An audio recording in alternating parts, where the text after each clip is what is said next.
Well, hi, welcome everybody, those watching now and those that will watch later. I know because of the topic, many of you are probably caregivers of loved ones. Some of you might be caregivers of people you haven't known very long. Some of you might be the ones needing care, and some of you might just be interested in the topic. I welcome you all.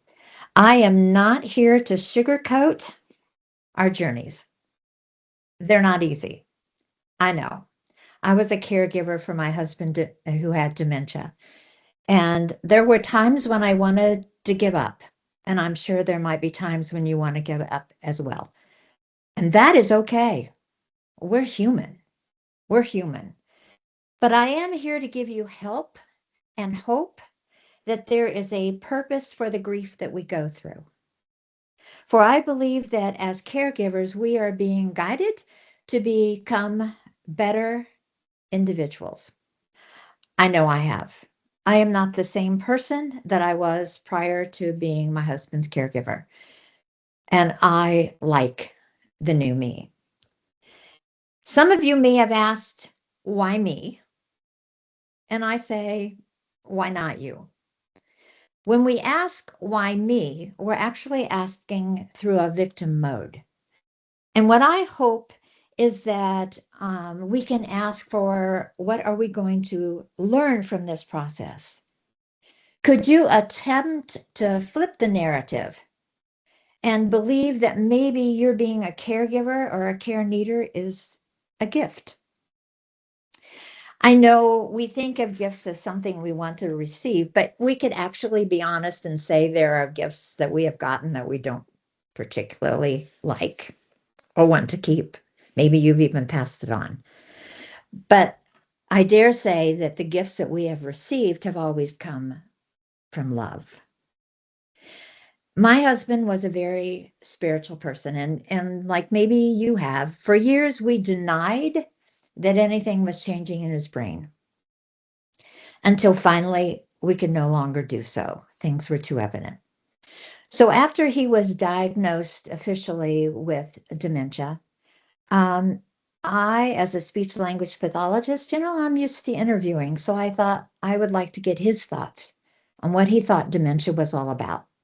So I asked him what he thought the whole process. Why do you think we're going to go through this? And he said that he thought dementia was a gift to him, to me, because we were to learn and grow emotionally and spiritually. When things became too difficult for me, the journey at first was fairly easy. I am a person used to giving strategies to children. So I gave strategies to Rob. I wrote things, I wrote notes, I gave him little tips, and at first they worked. But then things became difficult, and I decided I had to reframe my journey.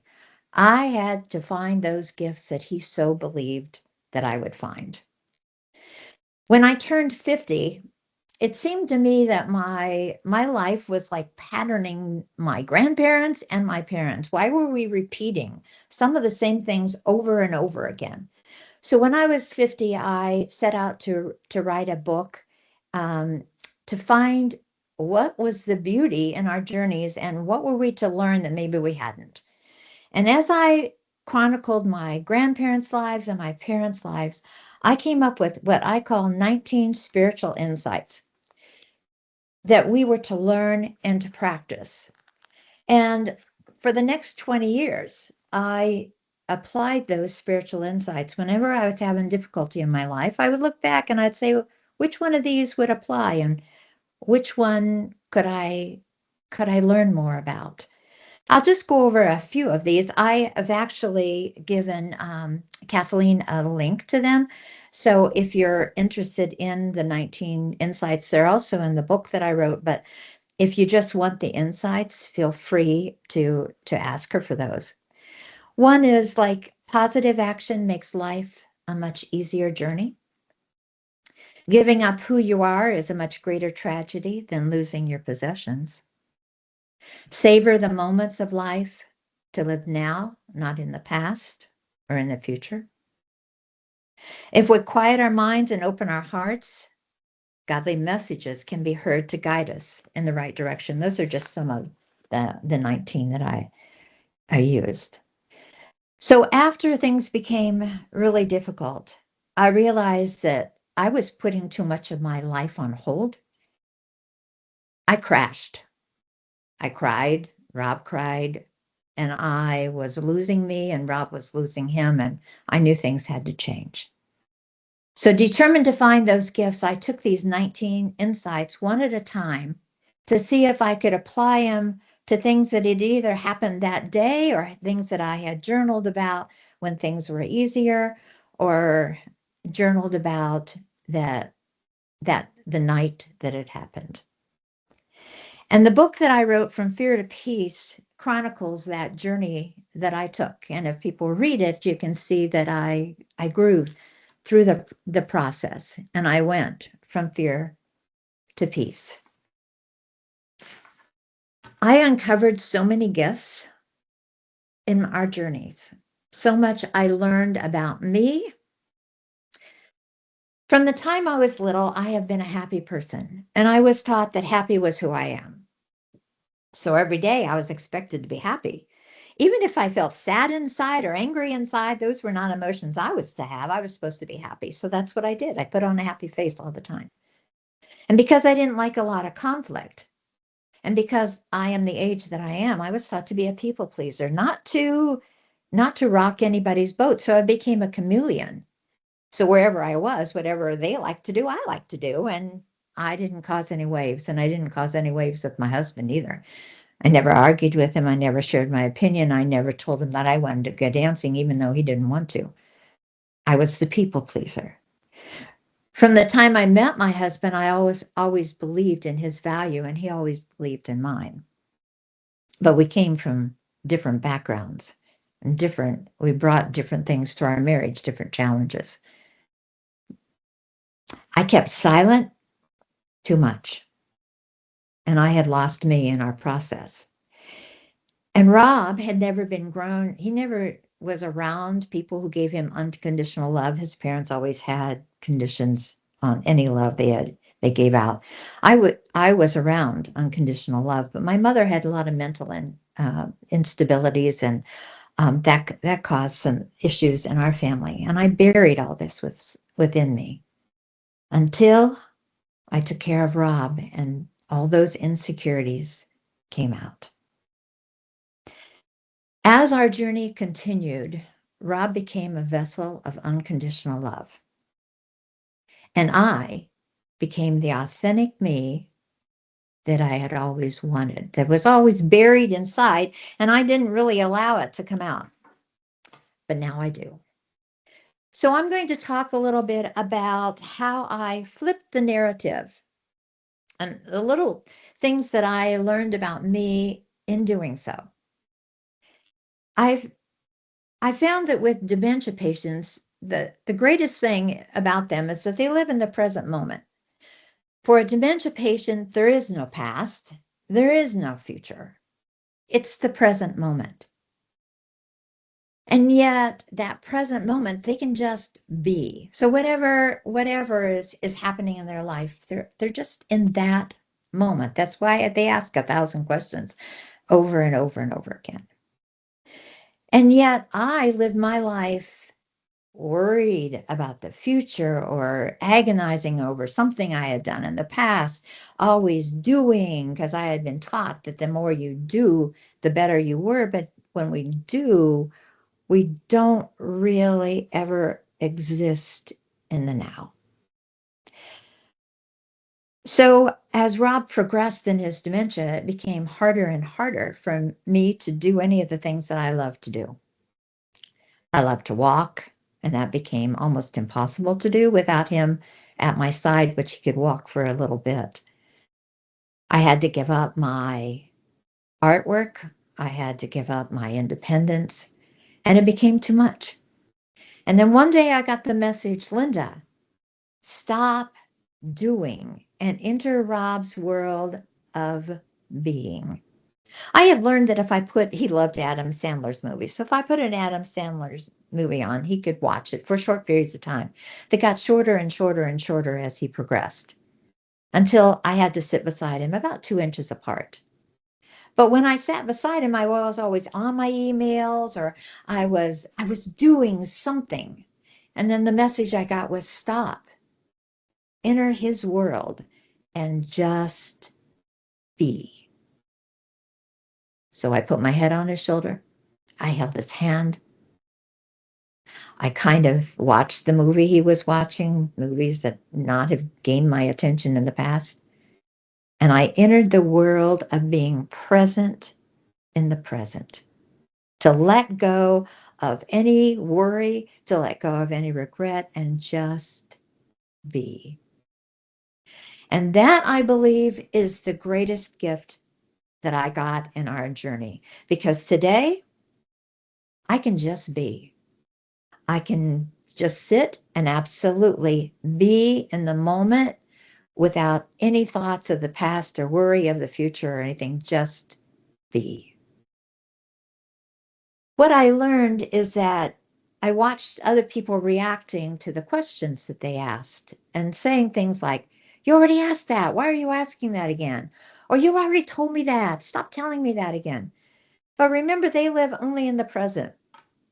So instead of reacting like we would to a friend that told us something maybe for the fifth time, you've already told me that.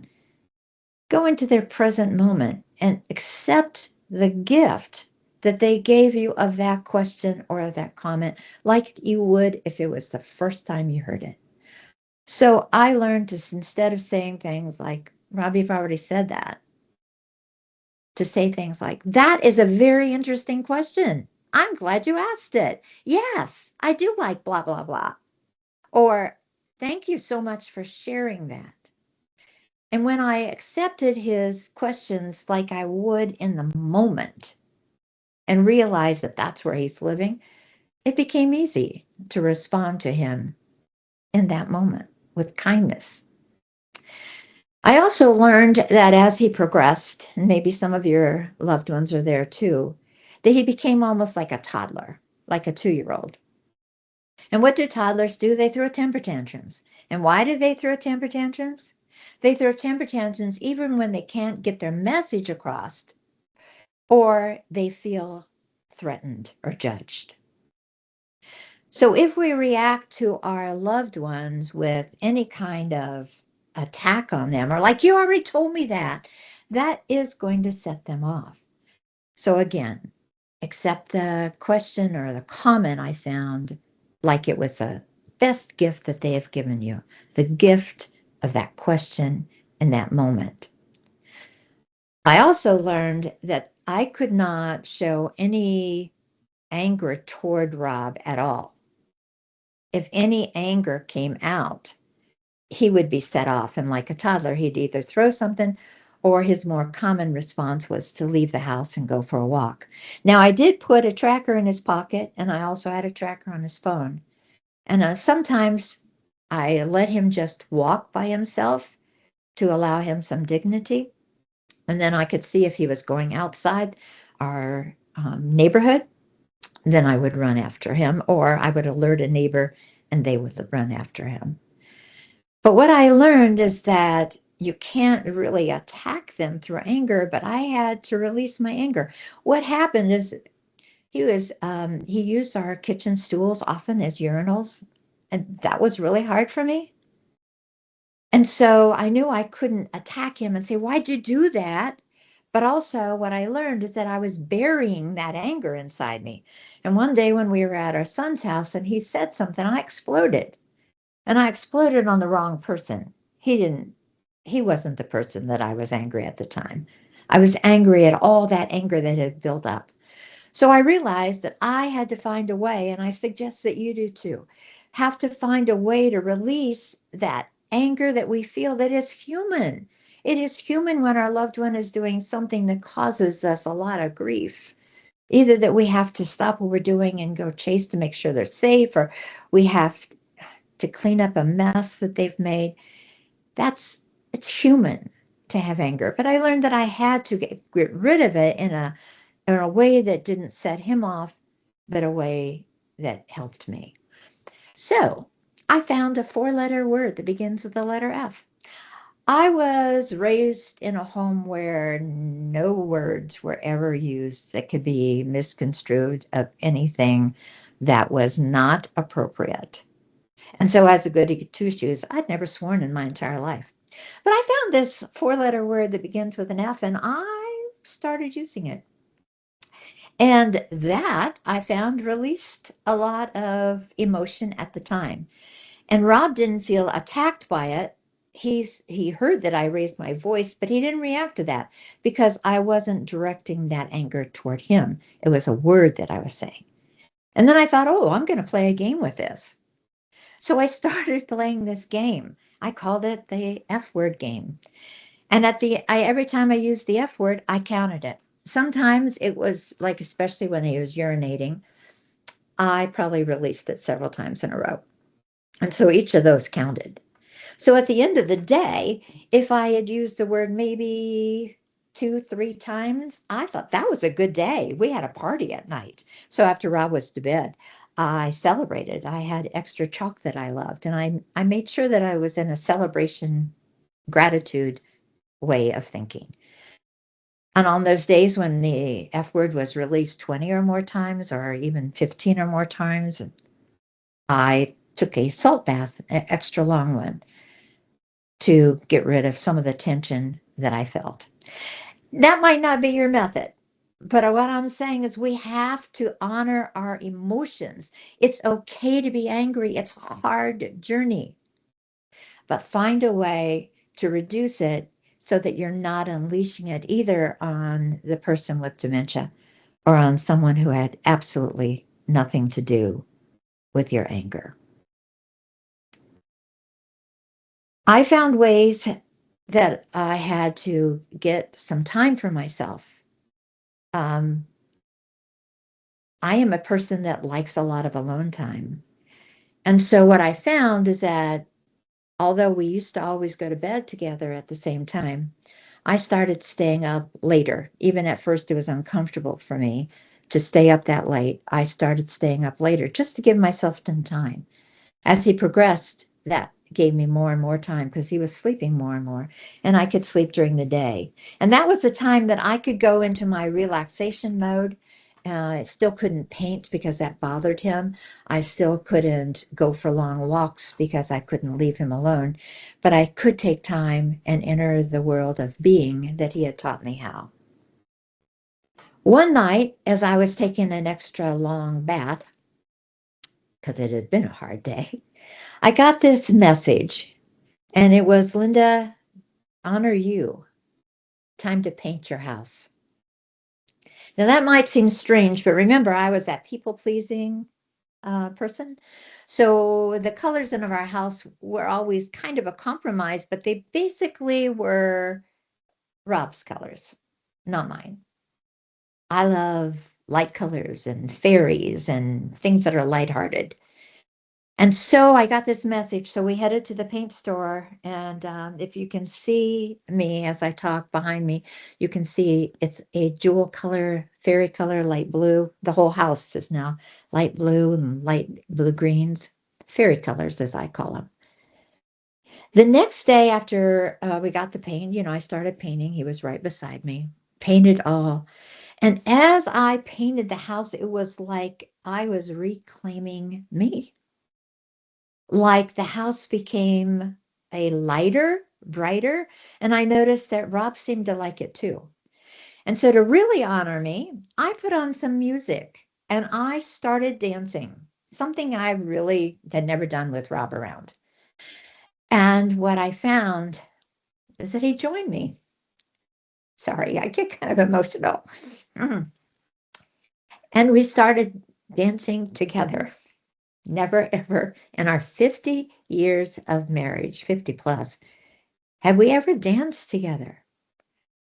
So then when I was becoming a little anxious or things I needed hope, I would put on basically 70s music, Carole King, Bloody Waters. I would put these music on and Rob would dance. And it seemed to help both of us. So when Rob became anxious or whatever, I would go and I'd put on this music. And reclaiming me in the process not only helped me, but it helped Rob. Another thing that I learned is that I had to ask for help. People would say, "We're sorry, Linda, what can we do to help?" And I'd say, "Oh, I'm fine." Because I had been taught to be, we are independent in this home, Linda. We don't rely on anybody. And that had become so ingrained in me that I never asked for help for anything. And when things became difficult, I realized I had to. And what really caused this is we had a car accident and I couldn't do anything. And so, in not being able to do anything, I had to ask for help. For people of my era, asking for help is one of the hardest things I think we have to learn, that it's okay.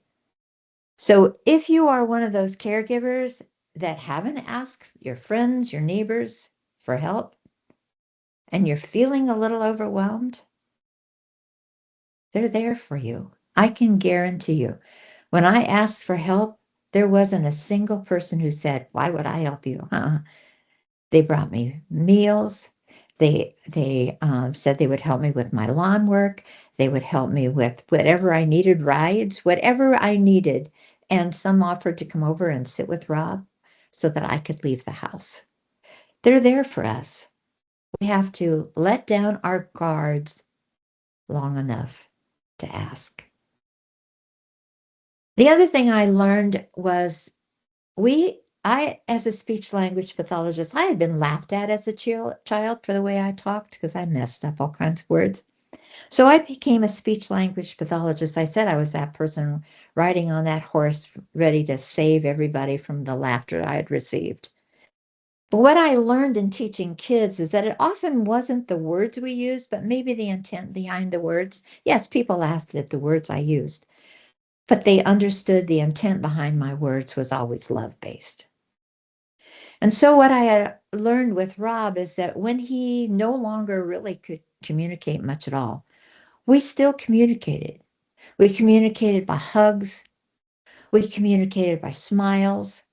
And those communications meant more to me than they ever had. And Rob would say little things like, "Oh, you're so pretty. Do you know in 50 years of marriage and in 50 some years, 3 years, I think, of knowing him, I had never heard him ever tell me I was pretty." He told me that I looked good. He told me by his actions he thought I looked good, but I never heard him say, "You are pretty." And so what I learned is to value those smiles, those hugs, and realizing that we would always be connected even when all words were erased from his vocabulary. Another thing I learned was gratitude. I've always heard, be thankful, Linda. We thank for the house we live in. We thank for the cars we drive. We thank for materialistic things. We might thank for the friends in our lives or our family. But I had put a lot of gratitude away. And I was told, "What are you thankful for?" Go back to gratitude, Linda. And so I learned that it's to smile and thank for the smiles in return. I thanked for every time I was able to get in a store and get out of the store without any commotion. I was thankful for the fact that he was still alive in my life, because I tell you, it's much worse when they're gone. I was thankful for all those moments when he sat beside me, when it used to irritate me that he was so close. And now I was thankful. So when I started expressing things through gratitude, it was like my life changed. I'm not the person I was before I started. You will not be the person that you are. I don't care if you're a caregiver who takes care of someone for 2 hours a week. You will not be the same person when you stop caregiving as you are when you started. I am stronger. I'm kinder. I'm more authentic. I say what I mean. And if I'm mad at someone, I tell them, That pissed me off because I no longer hold back me. And if I want to sing in public, I sing. And if I want to dance when I'm walking, my neighbors all know I will. And I do. So I walk and I dance and I sing, and I no longer care if there's anybody who's going to judge that, because I have learned through the process of a caregiver to honor me, who I am. And I hope that you all learn to honor you. I would like to read a chapter, whoops, from my book, From Fear to Peace. It is available on Amazon. And this is one of the later chapters. Every chapter in the book is arranged in the same way. It starts with a poem, then I call the spiritual memoir. And then at the end are Linda's thoughts for caregivers. And they're not what to do. I'm not trying to tell people what to do. I'm trying to show you that there's hope in our journey. We're not victims. We're being called to a task that is a learning opportunity for us to grow. And what I feel is the end goal is for us to become unconditional love, not only for ourselves, which has to start first, but for everybody. So this chapter is chapter 19. So obviously it's later in the book. And it's all change begins with forgiveness. That is the spiritual insight that this chapter is around. Each chapter is around a different spiritual insight. Thunderstorms, experienced, survived. Pain, unraveled. Waiting for the promise. Rainbows, forgiveness, peace. I had experienced the positive difference forgiveness evokes, but it was hard for me to understand why I was directed to use this spiritual message of forgiveness to help find the divine in our situation. Who or what was I to forgive? Following Rob's diagnosis, I became acutely sensitive to the statements others made about being blessed with, not grateful for, good health. I had always felt the word blessed was very ego-driven. Blessed, by definition, means receiving a special favor or a gift from God. If a person is blessed with good health, then it suggests that they feel God has singled them out for such a gift. That implies that somebody with health challenges has, in God's view, not earned the right to be healthy. If you had to be favored by God to be healthy, then who caused Rob's dementia? Rob? Me? God? Who was I to forgive for it? I still believed we were on a divine journey into the world of dementia for a divine reason. Maybe that made me a hypocrite when I questioned the word blessed, but to me, everyone is on a divine journey. I continued to embrace my belief that all life's experiences were designed to peel back the layers of self-doubt and unleash unconditional love, and that failing to see the beauty in difficult situations made it harder to approach spiritual enlightenment. Feeling blessed in that sense could block understanding of the need to change, grow, and learn from life's lessons, thus preventing us from moving toward the light of pure love. Believing that experiences are delivered as blessings or punishments was to me destructive. Rob and I had navigated so many obstacles thrown at us during our marriage. Together, we endured the elimination of jobs, financial losses, the total destruction of our home, and the traumas of uprooting our family for frequent interstate moves. With each trial, we grew both as individuals and as a couple. Those trials made our love stronger and prepared us for this, our final journey together. But I did not see those trials as a blessing, a gift from God. I prefer to say that our trials were neither blessings nor punishments. Instead, we were given exactly the experiences we needed to prepare us for what lie ahead. Dealing with dementia's trials had transformed both of us from insecure individuals to more love-filled, whole selves. The love we shared with each other helped Rob believe that he was deserving of unconditional love, the love he so willingly shared with others. And since reviewing the spiritual messages I had received so many years ago, I had peeled back multiple layers of doubt and insecurity and grown closer to being the person I aspired to be. I was stronger, kinder, and less dependent on the feedback of others to feel good about myself. I felt at peace when I encountered doubts, fears, and strong emotions, as I knew they were guiding me to an understanding of where changes needed to be made.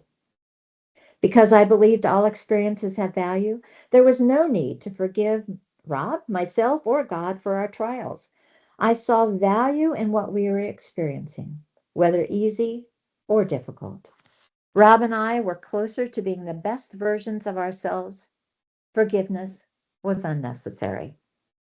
Did I wish things were easier? Yes. Would Rob and I have grown as much if things had been different? Maybe. It was possible that we had failed to profit from easier lessons, lessons that encourage growth without the harshness of dementia. I chose not to question that possibility because it could distract me from moving forward, peeling back layers, practicing self love, practicing forgiveness, and practicing being a better human in a world filled with people ready to question and negate the value in our journey. If all change begins with forgiveness, I wondered what it meant when I didn't feel a need to forgive anyone for our shared experiences. Maybe not feeling a need to forgive was what was important for me to process. Linda's thoughts for caregivers. Do you buy into the idea that people with good health have been blessed because they are special and people needing the care of others have done something wrong? I hope by now you see that you and your loved one are not being punished. There are lessons to learn on our journeys. We choose how we understand what we encounter. It is hard to forgive anyone, but especially hard to forgive ourselves. I understand. Our lives have been put on hold as we tend to those we love. It sometimes is just not fun to be a caregiver. It is easy to fall into feeling that we caregivers are enduring an unjust situation, and we sometimes don't handle it well. But living with resentment toward ourselves and others is destructive.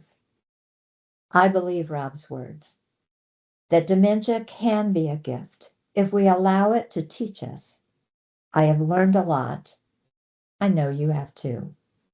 I have more empathy now than before I became a caregiver. I cherish the smaller moments of life, the ones I had neglected to appreciate before.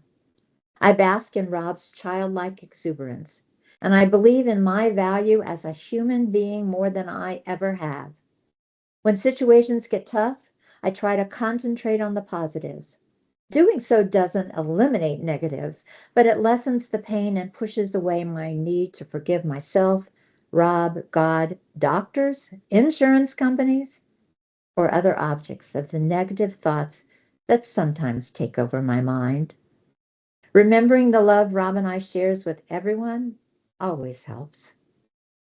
For years, I have noticed that the people who need the most care, like Rob, often have an almost magnetic pull. I believe this charm is pure love. Maybe they are the blessed ones. Maybe they are advanced souls chosen to experience being dependent on others in order to shed more light into our world. Maybe we have been specifically chosen to be caregivers, aiding our loved ones as well as ourselves. Can you envision that to be true? All this growth I carry with me today. I am a strong woman who lets my childlike self out daily to sing and dance. I value my skills and I don't back down in making decisions, even those that they expect a man to make. And daily, I take time to live in the present.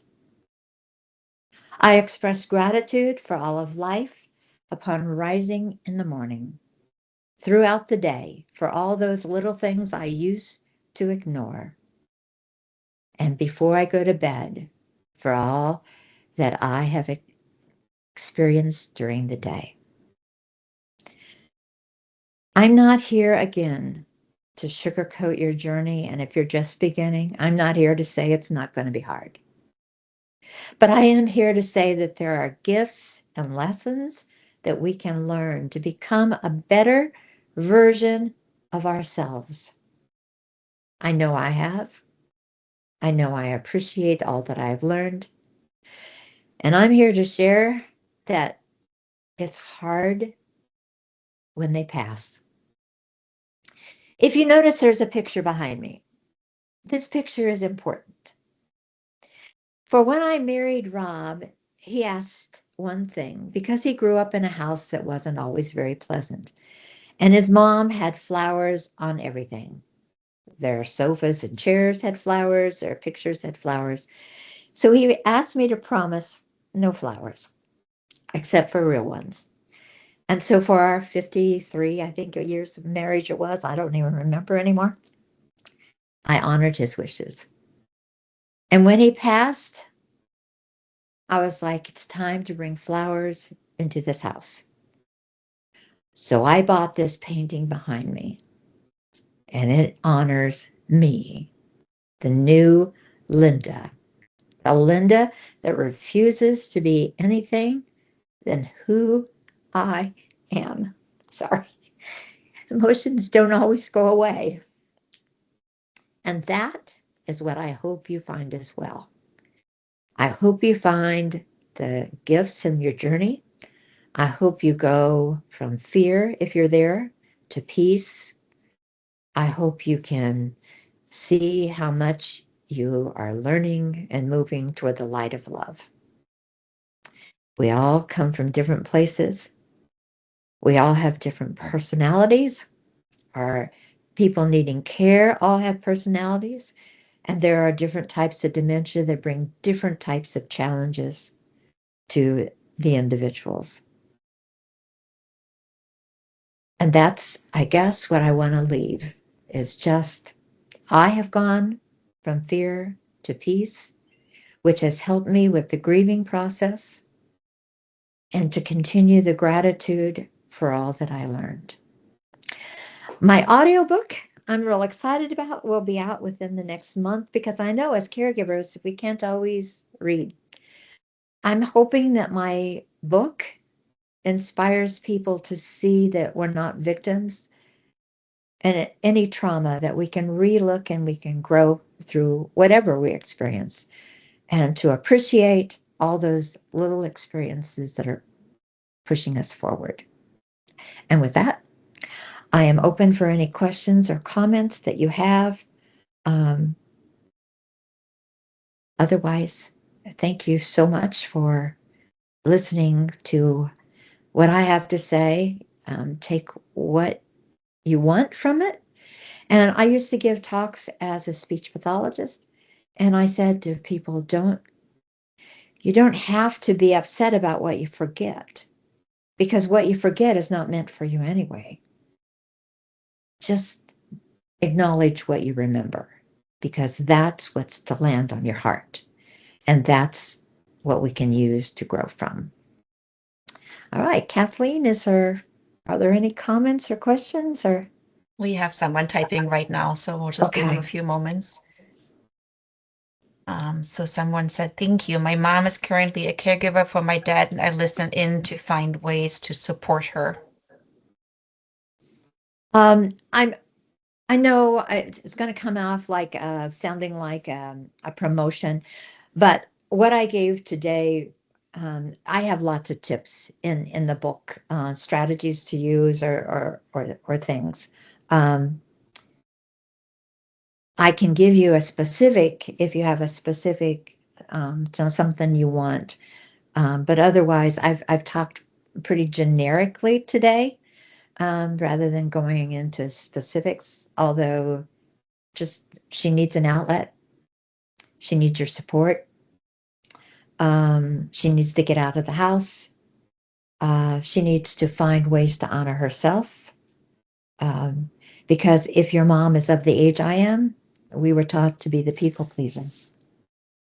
And any way that you know, if give your mom a spa date, whatever, those are all helpful tips from a daughter to a mom. That's very powerful advice. So we have a question. Wonderful talk, Linda. Did you find it useful to connect with others who were also caregivers during your caregiving journey? For example, support groups.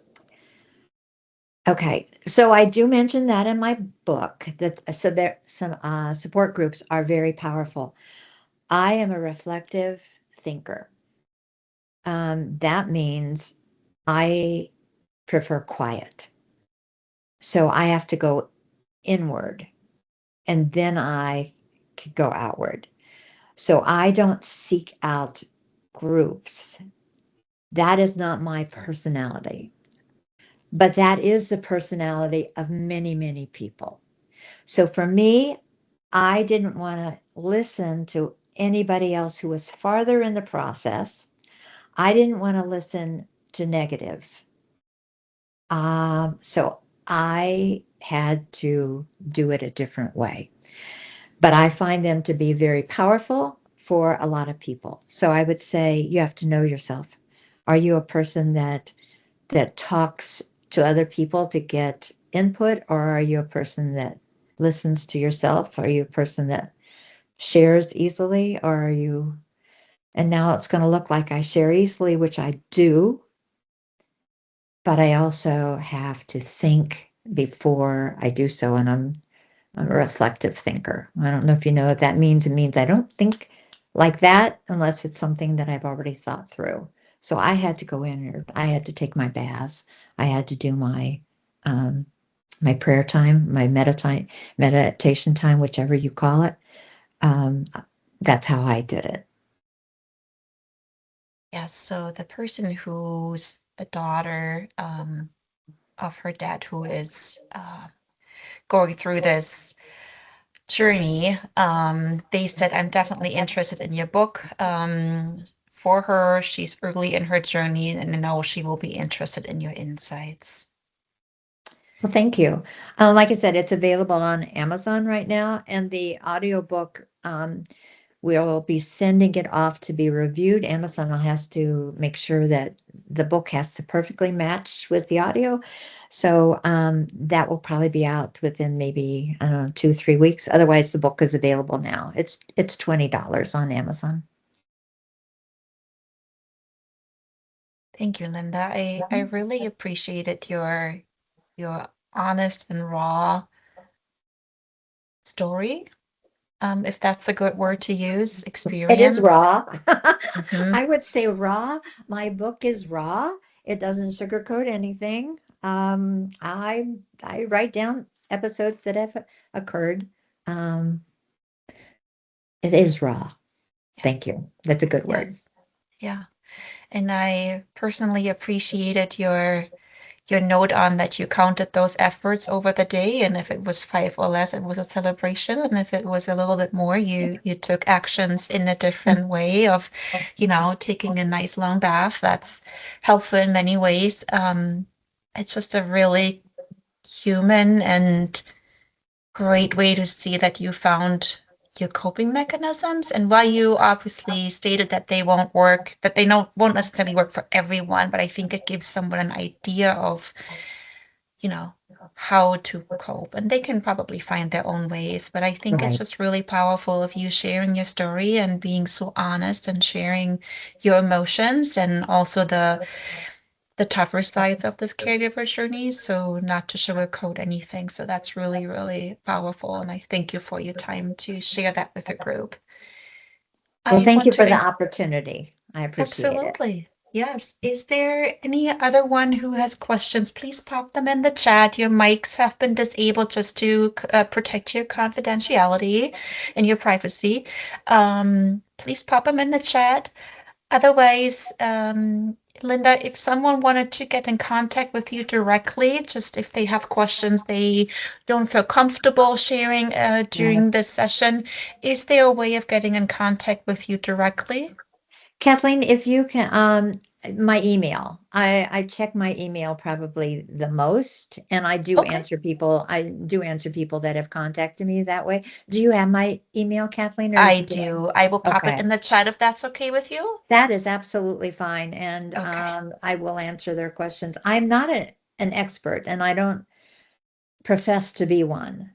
I am a person who experienced, and that's my greatest gift, is that Yes. I've gone through it and I've profited from it, and I found the beauty in the journey.